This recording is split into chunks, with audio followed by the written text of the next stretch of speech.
Hello friends, स्वागत है आप सभी को मेरे यूट्यूब चैनल पे। तो आज की हमारी कहानी का नाम है मूर्ख बहू।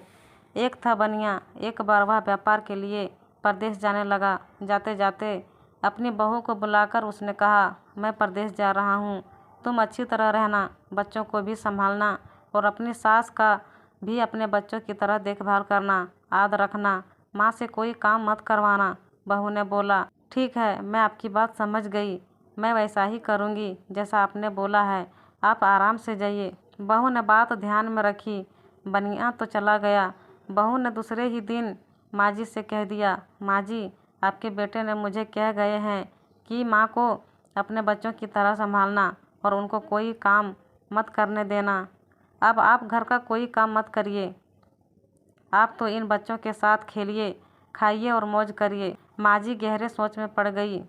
फिर बोली, बहू ठीक है, अब मैं ऐसा ही करूँगी। कुछ दिनों के बाद बहू ने अपनी बेटी के कान छिदवाया। उस समय बहू को अपने पति की यह बात याद आई कि माँ को बच्चों की तरह ही संभालना है। इसलिए बहू ने माँ जी के कान छिदवाने की बात सोची। उसने माँ जी से कहा, माँ जी, चलिए आपके कान छिदवाने हैं।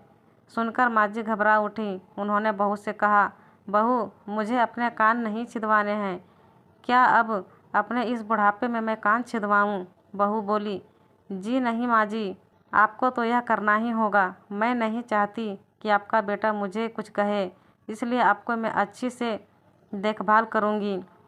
मेरी दोनों आँखें बराबर है, जैसी लड़की है वैसे ही आप भी हैं।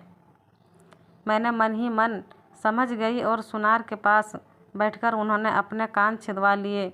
सुनार के कान छेड़े और कान में धागा भी डाला। बहू जिस तरह रोज़ रोज़ लड़की के कान में तेल लगाती थी, उसी तरह माँ जी के कान में भी लगाती रही।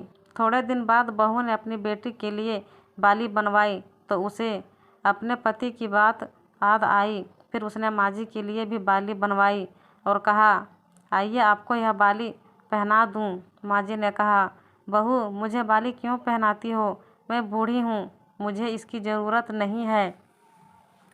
बाली तुम अपनी बेटी को पहनाओ, मुझको नहीं पहननी है। लेकिन बहू नहीं मानी। ज़बरदस्ती करके माँ जी को बाली पहना ही दी। इसके पश्चात माँ जी छोटे बच्चों के साथ अपना मनोरंजन करती, घूमती खेलती और कई तरह के मौज मस्ती करती। बहू ने एक बढ़िया दिन देखकर अपने बेटे को नाई से चोटी रखवा ली। फिर बहू को माँ जी की याद आई। माँ जी बच्चों के साथ खेल रही थी। उन्हें वहाँ से बुलवा लिया और कहा, माँ जी, आइए नाई के सामने बैठिए।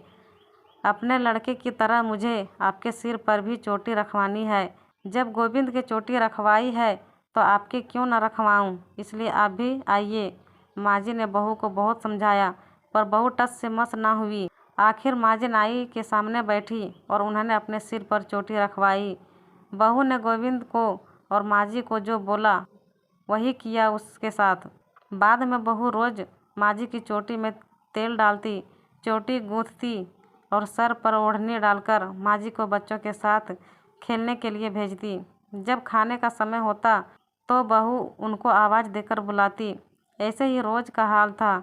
जब बेटा घर वापस आया तो सबसे पहले उसने बहू से माँ के बारे में पूछा कि माँ कैसी है और कहाँ है, मुझे उनसे आशीर्वाद लेना है। बहू ने बताया, माँ जी तो बच्चों के साथ खेल रही है, यहीं कहीं होगी, आ जाएगी। बेटे ने पूछा, क्या कहती हो? माँ गली में खेलने गई है। गली में तो बच्चे खेलते हैं, क्या बूढ़ी माँ कहीं खेलने जाती है? बहू ने कहा, मैं तो माँ को खेलने भेजती हूँ। आपने कहा नहीं था कि माँ को बच्चों की तरह रखना?